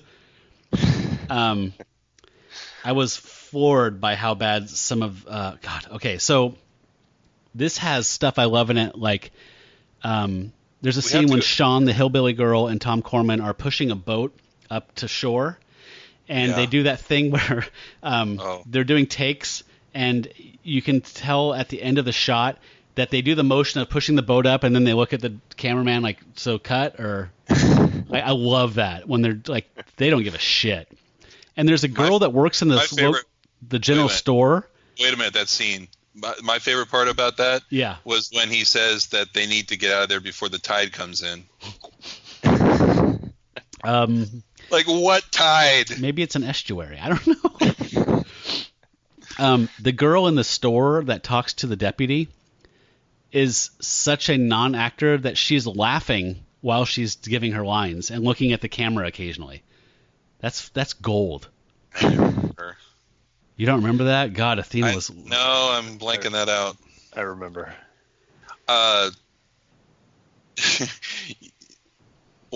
You have this clip, right? There's the sheriff. We just heard him warn Tom. No, Tom warns the sheriff that there's going to be hicks out there shooting at each other, trying to get the bounty on this crocodile or alligator, and we meet a couple such hicks. Yes. Here's some sparkling dialogue between two drunk hillbillies going on a boat to try and shoot this gator that there's a bounty on. Everybody knows you can't hunt alligators even with a license. Hell, that never stopped nobody. Yeah, well, we're gonna get us this one and collect that big reward for ourselves. Hey, just you be careful now. Don't you go fuck it up. Me fuck it up? You dumb attitude. I suppose you're gonna blame me for lossing up that bounty on that escaped convict, the one that come down from Master County last year. Hell, who you calling an attitude? If you'd have been awake, you'd have shot that boy, and we wouldn't have had to be out here right now. Shit, how was I supposed to know he was dressed as a nun? Yeah, you dumb turd. Anybody knows ain't no nuns around this part of the countryside. He was wearing prison boots. They were sticking right out from underneath that dress of his. Yeah, well, there's gonna be a boot sticking out of something else if you don't stop ribbing me and start looking for that renegade gator. Hell, that Sheriff Kowalski, he don't know one gator from another. We'll just shoot the first one that comes along. You know, I hope one comes along real soon, because I got a hankering for a cold six-pack. Right before that, when they're about to go on this hunt, one of those guys talks, but the other one, all he does is giggle and practice shooting his gun, like, fake that he's shooting his gun. Speaking of Texas Chainsaw Massacre, he plays it like that one kid in Texas Chainsaw Massacre who cuts his hand in the beginning. Like, just like he's just so, he's just giggling all the time. He's so thrilled with it all. Yeah. This, like, you alluded to the half of a carcass that the dog was eating. Yeah. And that made me think of a zombie movie I made with like Kyle and some other friends in 9th grade, where we had some really shitty special effects that we did, and my black lab went up there and started eating it after we did the take. So we were like, oh, good, get that. That's how bad this is. It was a get that, we'll put it in movie. Yeah, I had the same. My friend Scott and I made a video for Careful with That Axe, Eugene, when we were in like 10th grade, and it featured an axe murder because it was subtle, and I was thinking while I was watching this, I think our production values were better, when we were editing across 2 VHS decks. Yep. And using ketchup for blood. Yeah. Yeah, can I show you a little example of that quality here? To see that. I call this Barkapalooza. This is when they take a piece of a zombie that they cut off part of a zombie in the swamp with their rotor or something, and like, this must be from the killers. Let's take it to a biologist and figure out what these things are. So they go to this doctor's place, and I guess the barking dog was not inconvenient enough to make them shoot somewhere else or take the dog away. Well, hello, Miller.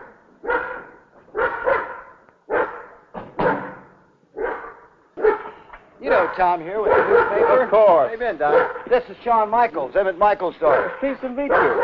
What brings all of you out here today? Just going to ask you that. And that thing that they have, it also looks just like maybe like a piece of liver. Yes. You know, like yeah.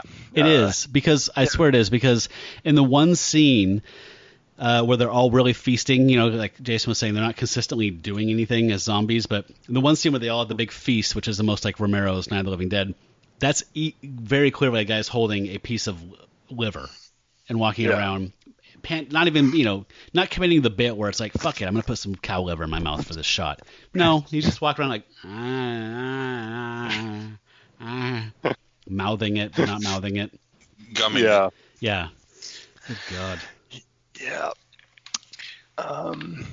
So, I have lots of things to say, but can I play the greatest bit of dialogue I've heard in a while?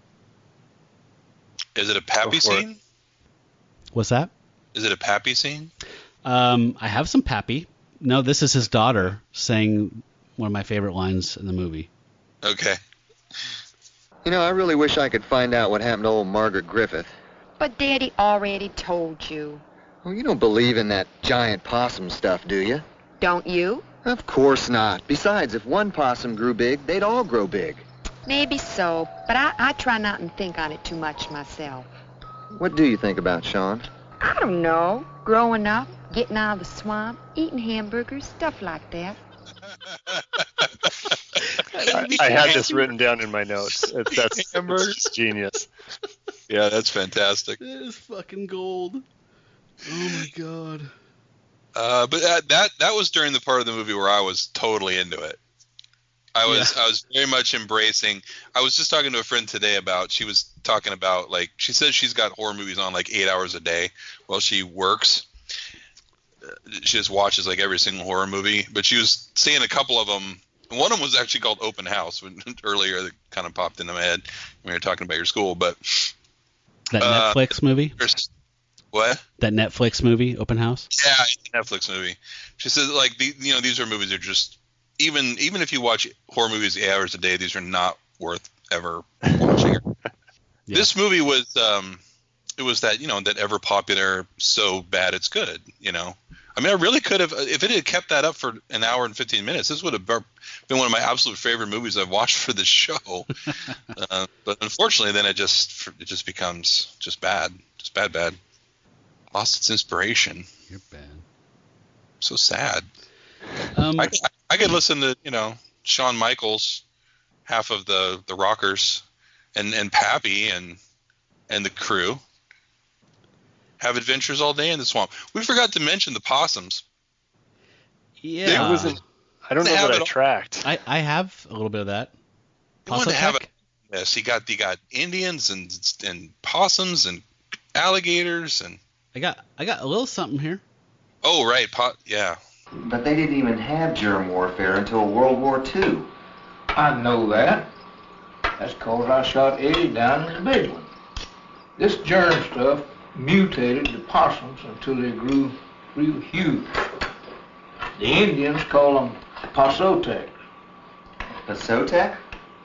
Loosely translated, means a giant possum, I reckon. Hell, what do you think I am, an Indian expert? But Mr. Michaels, there haven't been any Indians in these parts in hundreds of years. I know that. Hadn't been any gators either. No gators for hundreds of years? I don't know. What the hell? So I watched that scene where when he shows up at Pappy's shack, and he starts saying, like, people come out here and they start asking me about blah, blah, blah. And he's like, old Eddie Kendricks and blah, blah, blah. It's just like World War II, germ warfare. What the fuck is he talking about? Did anybody understand that? I listened to it like 4 times. Yeah, I understood all of that. What is he talking about? Who's this guy? I mean, he's Pappy. He's just Pappy. He just, a lot of things have happened to him in his life. They've all blurred together. Eddie Quality was probably a high school rival, on the football team or something. And, it just worked. It flowed. It was beautiful. But I like at the end of that scene, after pretty soon after that, Tom's just like, this conversation's going nowhere. Yeah. After he says, "What is this lunch? Oh, it's possum." I labeled that clip, wherein, the movie admits it's going nowhere. And at that point, little did I realize how true that was about to be. Yeah. Spooky now, huh? So there's this scene towards the end where there's this couple driving along interminably on this dirt road, and then a car breaks down, and then the guy is looking at the car, and then nobody has peripheral vision, so they don't see these things shambling out of the woods and attacking them. You guys remember that scene? Yeah. Yeah. Did you happen to home in on that music that was on the stereo? Yeah. Oh yeah. Yes. Oh yeah. Did you can I play a little bit of it? Please. So apparently I can only guess. Zombie theme song. I can only guess that Fred Olen Ray commissioned whoever this is to write an alien related country song, which is fucking golden. Yeah.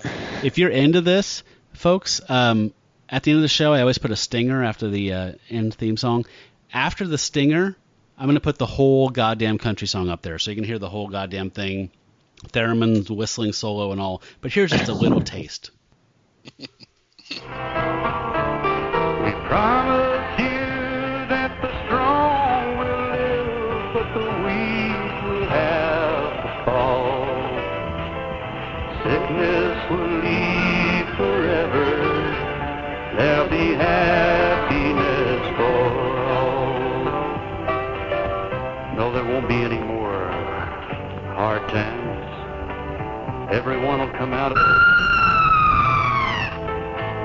But first you must let a little one dominate inside your head. I didn't have my favorite line about like, I don't want I've already got a mind, I just want your body, or something like that. Yeah. Oh my god. Yeah. If I'd had more time, I would have. I actually was going to work out a cover of that and include that as a little treat for you guys, but I didn't have the time to do it this week. I was going to say if I can write songs about aliens taking over your brain, maybe I can get back to the 4-tracking. Yeah. Well, we lost Rocky Erickson and then we lost Daniel Johnston, so somebody's got to fucking do it. Yeah. That was one of my favorite late movie moments because I'm listening to that and like, at the very first, like for a second, I'm only half listening to the song because I think they're just playing some random country song. Yeah.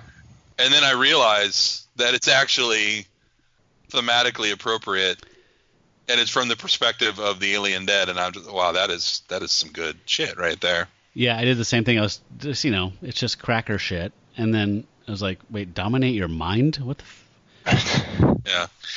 I appreciated one of the things that you see over and over again in these bad movies is you see some kind of musical scene where the people producing the music are actually in the movie. It's at a party or it's at a concert, or you see this over and over again. And usually, like the movie kind of stops for a second. Well, not a second, several minutes, while they play this entire pointless fucking song. Yeah. And when we got to the first scene where there was a band in this, I thought, oh well, here we go. But no, he didn't do that. He didn't. It wasn't that indulgent. So well, I appreciated that. Also, he didn't make any efforts. I mean, the time when they're at the pool hall, I think, and that's when the band's playing. He shows the band to establish the pool hall. The scene happens, and then they show the band again. I'm pretty sure it's the exact same footage. And in the song, someone's singing, but no one in the band is singing. Yeah. That's what we're dealing with here, folks.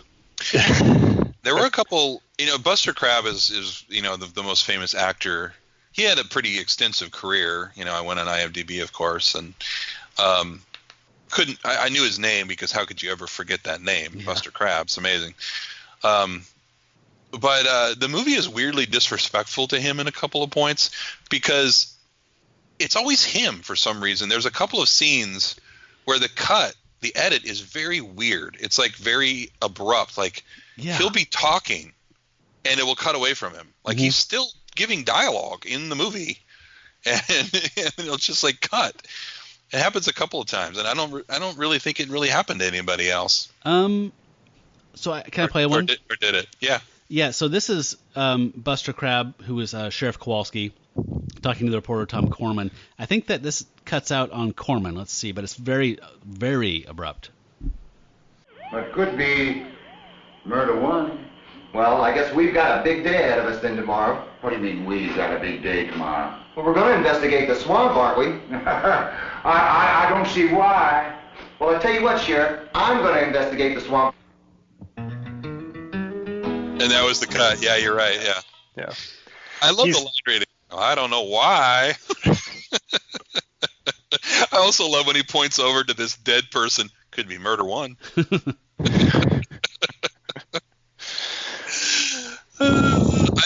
Maybe I'm fooling myself, but watching Buster Crabbe, even with this material and everything, and some of the weird line readings, I feel like I could still tell he was the real actor in the room. Yeah.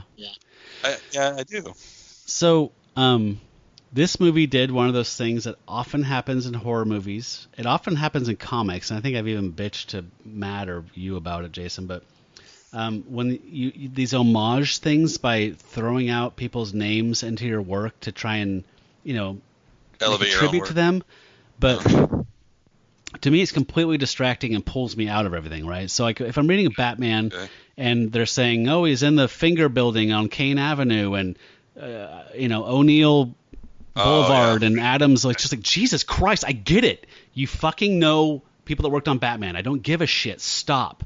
This is the same thing where it's fucking Corman, Roger Corman. The game warden is Miller, Dick Miller, who worked with Roger Corman all the fucking time. Somebody's name is Paisley, which is Dick Miller's character's name.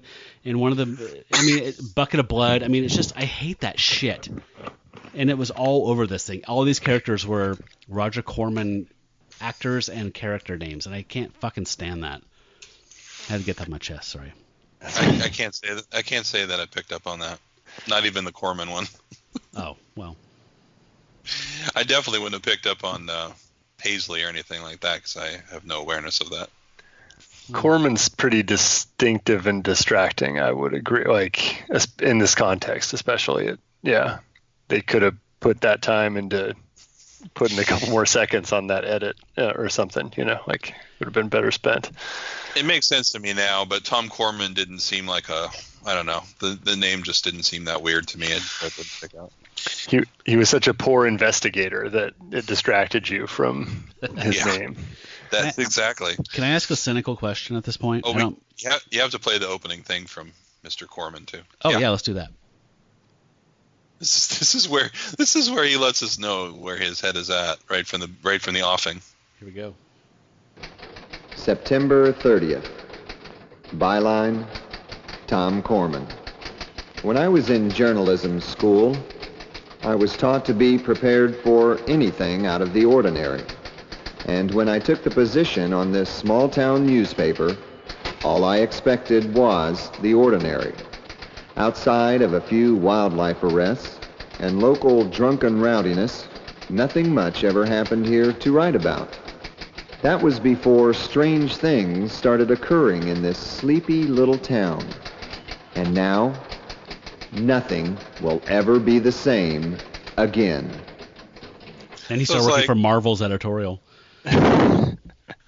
There's unreliable narrators, and then there's just dumb shit narrators. Like, I was taught to always expect the unexpected, but I did not expect the unexpected. Like, okay, Tom, you're dumb shit. So that's our opening scene. My cynical question is, I have a feeling that this film might have been made like a year or two before it came out, and I think it might have just been a zombie movie, guys. And then I think that a movie called Alien came out and was a huge fucking hit. And I think they put an alien mask on a zombie and shot a couple extra scenes and tried to make this about an alien invasion. What do you think? I don't see any real references to or nods to the movie Alien. No, they just wanted to be able to put the word alien in the title. You're being way too logical about this. This is sleazy cinema. We know that they wanted to cover all their bases. We've established that, So, yeah, it's like what if like people go to alien movies and zombie movies? So why don't we do both? Yeah. I just don't know if Ridley Scott's Alien was in their crosshairs. Because otherwise, wouldn't they have not in their crosshairs, Jason, in their marketing. That's in their marketing. Yeah. Had an ovipositor that would have, wouldn't they have birthed some kind of crappy alien out of one of them or something? Or? Again, you're being way too generous with people's time. They're just trying to sell tickets. But that mask didn't look anything like an alien. It looked like that one guy did. There was a girl. Guy. There was a girl who was walking around like a boardwalk through like a swampy estuary park thing, and she's being followed by a zombie. And he's wearing. Yeah. It looks like the Astro Zombies. Have you ever seen that movie from the 70s? The Tourist Satana. Yeah. Like and he's panting, by the way. Zombies don't pant. Maybe they're just infected by an alien virus. They might not be dead. No, that looked more. Yeah, it was more like at that point they didn't want to be a zombie. They had just watched Halloween and they wanted to capitalize on the shape. Yeah, because that was like a serial killer, kind of a deal, stalking her and. This is a veritable cornucopia of running after her. Yeah, this is runaway hit independent movies. Whatever you're into, this is the movie for you. Romantic comedies. You heard Sean and Tom and the hamburger line and everything. And they had to meet cute, right? When he's standing in the swamp with his feet stuck in the mud, and then she swims up out of nowhere, and it's supposed to be like a zombie is attacking him, but it's a woman swimming in the swamp. What the fuck? Yeah, I like that. I like that part where he gets his shoes stuck, so he has to wrench his feet out, and he's in his socks. I guess.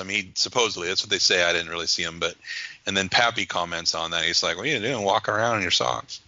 He's constantly. So I've never lived in like Florida or ridden in boats as much as they do, but like he just steps into the, sometimes gator or alien infested waters with abandon, and just like, if I he's always in jeans and shoes, I would think you'd use more, like try not to get wet as much. I don't know. He's dauntless, I guess is the term. I guess he is, or clueless. Well, I think he's from out of town. He's just, Is he? Oh, yeah. Well, I think he's from the big city of Tallahassee. He doesn't know. Yeah, he doesn't know about trench foot or swamp foot. Right. He's a city slicker. I got the rot. Yeah. So, yeah, where's the sequel? Obviously, the Griffiths were great. That was actually the first death in the movie was Mr. and Mrs. Griffiths. That's the Pitchfork stuff, right? She was the worst. No. She was the worst actress in the entire movie. She was the very beginning. Okay. So I was a little worried about this. Well, I knew I was either sitting on a pot of gold or I was sitting on chlamydia, because that opening scene with Mr. and Mrs. Griffith going through the boat, clearly ADR dialogue that has nothing to do with the footage being shot. This is all added secondarily. Like their mouths are not even matching up. But yeah, it's just supposed to be this clever, like witty, playful. Like I wrote that down. They're like Nick and Nora Charles of the swamp. Yeah. Should we just play a little bit of the I love witty banter and back and forth? I love this part. My favorite part of this, by the way, is that they refer to each other playfully as Mr. and Mrs. Griffith. And then when his wife is attacked by a zombie and pulled into a swamp, he still calls her Mrs. Griffith. Mrs. Griffith! Mrs. Griffith! He has forgotten her name and is too embarrassed to ask. He's really committed to the pet name. Okay, here we go. Yes, Mr. Griffith. Can we put our backs into it, Miss Griffith? We are doing our best. You must be patient. Patience is a virtue, Miss Griffith, but it won't keep the sun from rising. We've much to do before we rest, and we've all got to get it all done before daybreak. May I venture an opinion, Mr. Griffith? You may, Miss Griffith, but I counsel you to conserve your breath for more fruitful endeavors. Well, my opinion, Mr. Griffith, is this. We're on a fool's mission. There ain't no gators in the swamp. There ain't been for a month. That is like Waiting for Guffman level bad acting. It sure is a sight for these sore eyes. Yeah, I was afraid she was going to be in the movie, and then when she died, I'm like, oh, thank fucking God. Yeah. He sends her in to get the gator. It didn't seem like a good husband move, I felt like. What were they doing? I shot at a gator with a revolver. Now were they hunting gators? Is that what they were doing? I think so. But wasn't she saying there haven't been gators in here for nigh on... Yeah, hundreds of years. Well, no, but I mean, she was saying like there haven't been gators for months or something, right? I mean, I don't understand what they were doing. The movie really can't decide on that. Is it possums? Is it gators? What's going on? Kind of stuff. Yeah, that was one of those you mentioned earlier, writing the dialogue and just getting these big smiles, like, oh, this is so good, this is so clever. That was one of those scenes. Yeah, definitely. I counsel you to wait until you can say something more productive or fruitful or whatever the fuck that was. So, this film goes to full-on zombie territory at the end, where the survivors are, running to a shack, putting stuff in front of the door, all that jazz. And the game warden ends up sacrificing himself. I don't think he intended to. I'm not sure, but so that Sean and Tom can get out, and they get to a boat. Which, I mean, my 12-year-old daughter was watching this, saying, "Why are they in a boat? Isn't like all of these things coming from the water?" But so they run to a boat, and then they're so exhausted they fall asleep. And they just pass out, and they're floating, drifting around. And then Kowalski hails them from the shore, and he's like, hey, have you guys seen the game warden Miller? And he has, were they drugged at the end? Like, what the hell is going on? Like, they have no idea what's happening. Like, I took... Oh, go ahead. No, you go ahead. Matt, you go. I felt like it was somebody trying to do that, like horror movie, or I would even sci-fi horror movie thing of, like, you make the big escape and then you're exhausted by your big escape, and then somebody finds you, floating in space or whatever, and like Alien style. But no, Alien again. Well, no, I think you're right, Matt, because I think from like post JFK, post RF, Robert Kennedy, like and post Watergate, right? Like there's this whole like independent cinema thing where like there's this whole negative. There's no happy endings. Everything had a fucking unhappy. I think The Simpsons even made a joke about that. Like every sci-fi 70s movie has this bleak ass dystopian ending. Like they were doing that. They're trying to do that thing. Like the same way, I mean, Night of the Living Dead is like one of the most famous ones, right? I mean, this black guy who was, an unconventional hero in 1968 survives this horrible trauma, blah, blah. He's the survivor, and then his reward is being shot for a zombie at the end. So they were going for that, but it felt weird.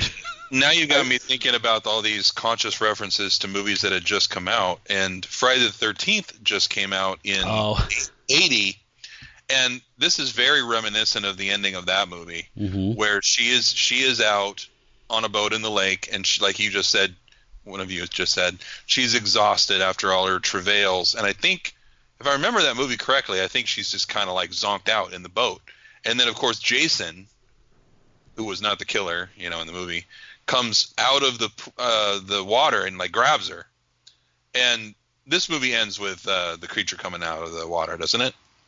Not in grabbing him, but like the head pops up. Yeah, head pops out. He pops up, and there's a freeze frame on him, and then country music plays. Yes. For 5 minutes while the credits roll. It just felt like they weren't able to. They didn't hit any beat of that ending right, so it just felt like every aspect of it fell short. Like They hit one alien with an oar and then just falls asleep instantly. Yeah. Yeah. But the sheriff's line about newspaper people when he sees them in the boat was pretty great. I have that. Do you have it? Yeah. Can we play that? Yeah. Wait, this is our show. We can do whatever we want. Do it. Let's play it. This will be the last clip I have too. What are y'all doing out there? Gigging for frogs? Maybe they're looking for killer toads. Come on, will you, Campbell? You haven't seen the game, Warden, have you? He's dead. Gorman, what are y'all dreaming up? Like a dead end here, Sheriff. Yeah, these newspaper people are fools. Dreamers and fools. Come on, Cam.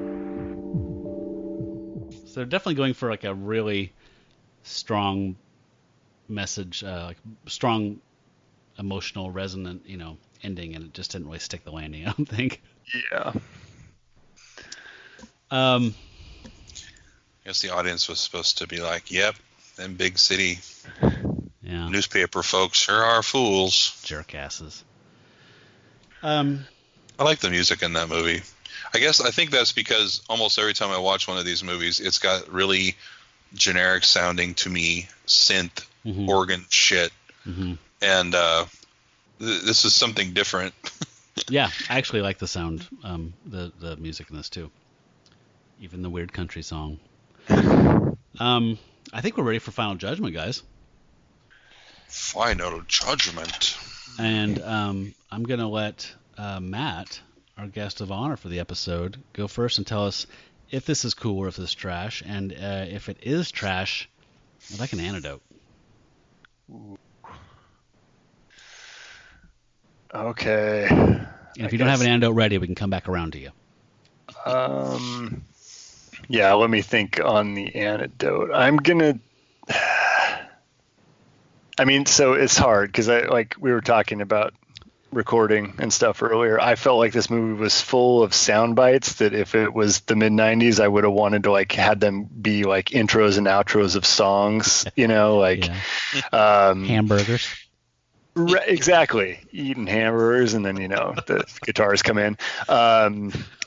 So there's some gold there, but I feel like I've got to go trash. Yeah. Yeah. I thought you were about. This movie was your muse for a second, maybe. Well, it's maybe get you back to songwriting. No, the band muse. Yes. Okay, so we got trash from Matt. Jason.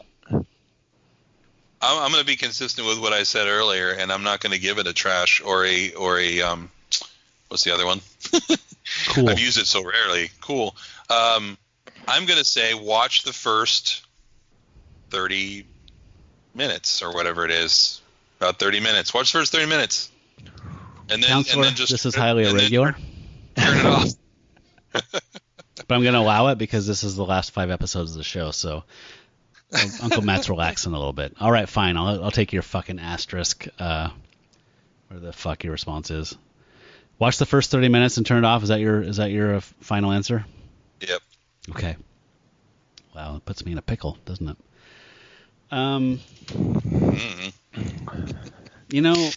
still give an antidote though. I have a weird one.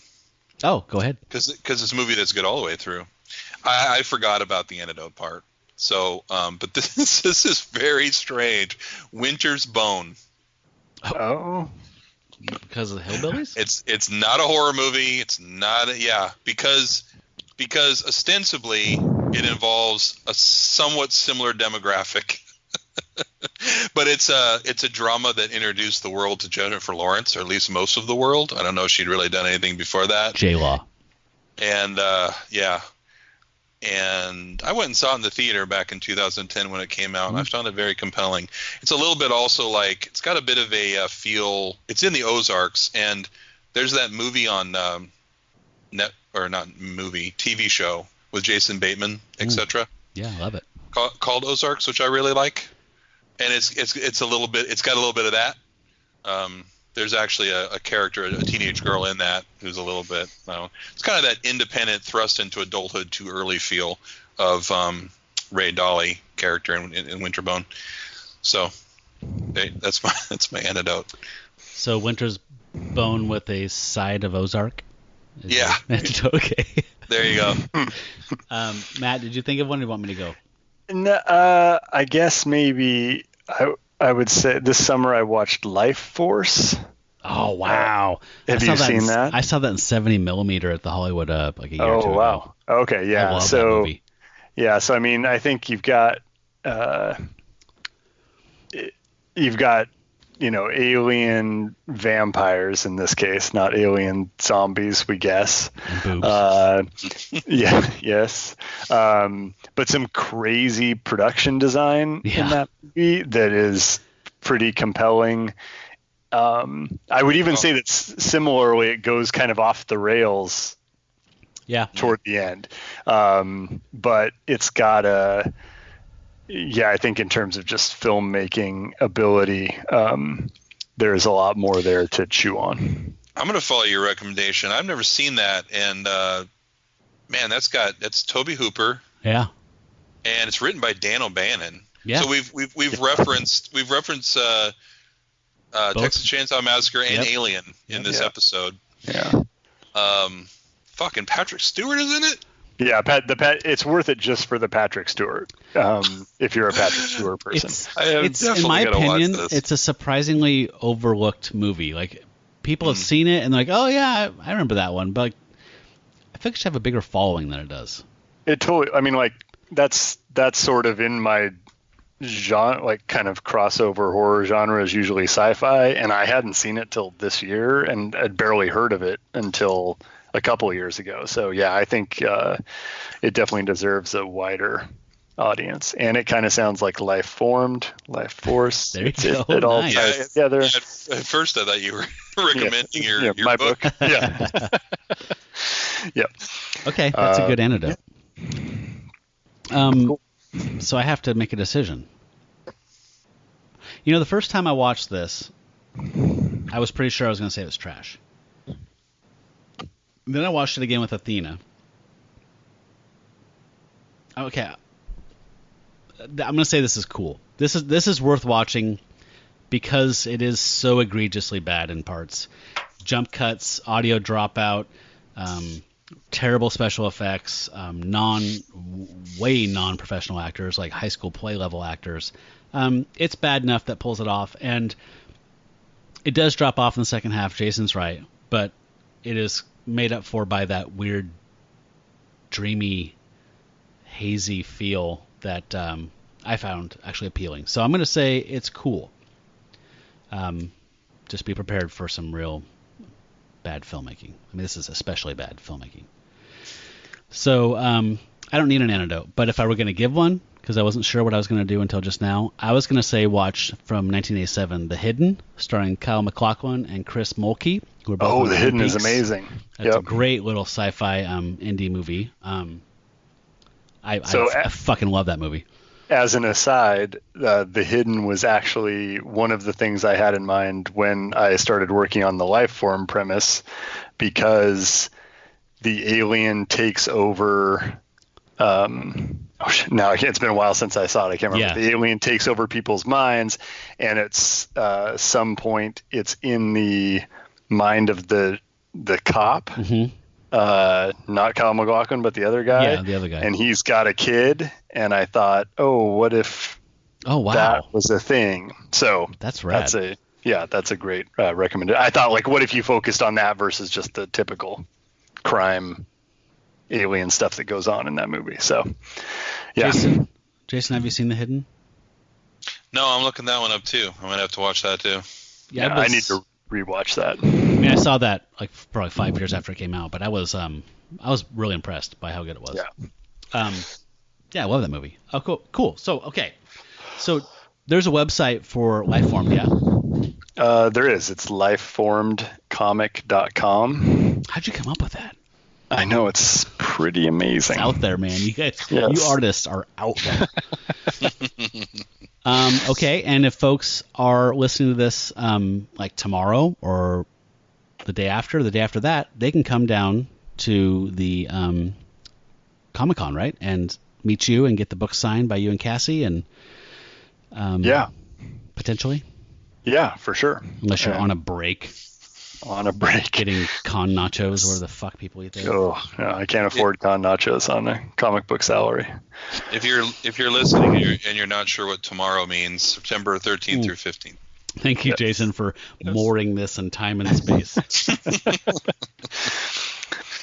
Most people. You're not on the radio, man. It's a podcast.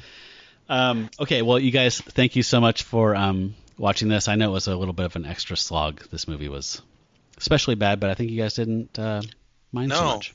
No, it wasn't for me. I mean, I was propelled. I had a lot of momentum after those first 30 minutes of Goodwill. It wasn't that. I mean, I would watch this 50 times in a row before I watched Dracula Shaitan again. Shaitan or Dracula? That might be a little bit of an exaggeration, but yeah. It was good to meet you too, Matt, and I hope you have you and Cassie have a lot of success with your volume 2, so we can get a volume 3 and or a volume 4 : Northern California. Yes, let's hope. And a TV series. Yes, that would be really great. Yeah, I mean, I think when the first time you were on, I think I told you, like, I love comics as much as you do. I think comics is the greatest medium. I don't think everything that's a good comic needs to be a movie or a TV show. However, I think that your series would be an amazing TV show. Thanks. Given the production budget. Yes. From your lips to Netflix's ears, I guess. Yes. Yeah, Netflix or HBO or something, I would think. But yeah. Yeah. Cool. Yeah. Let's. Hopefully, we'll see what happens. Yeah. Great. Well, you guys, I appreciate the time.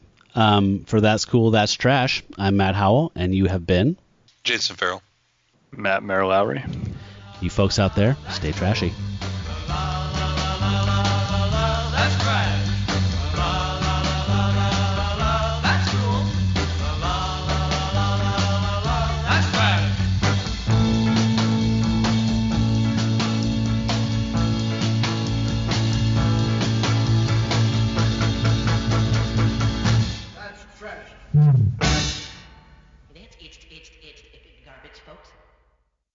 I guess you want to know about the big one. Well, Everybody's always wanting to know about the big one. You know what I tell them? No, sir. I tell them Eddie Rickenbacker was a son of a bitch and you ought to mind your own damn business. We don't mean no harm to you good people here on earth. We only mean to show you what you could be worth. We just want your body, we already have a mind. So if you will cooperate, you'll be helping all mankind.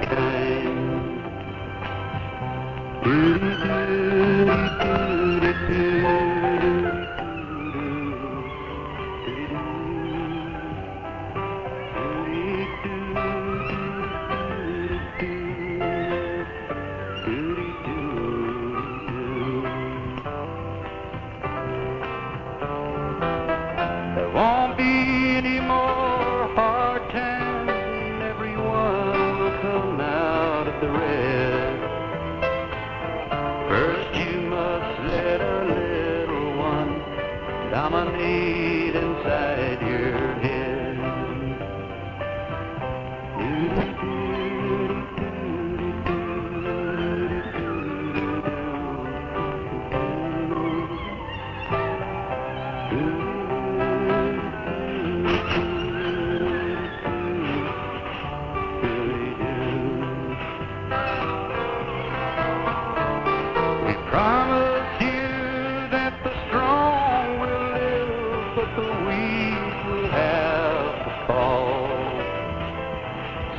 this will leave forever.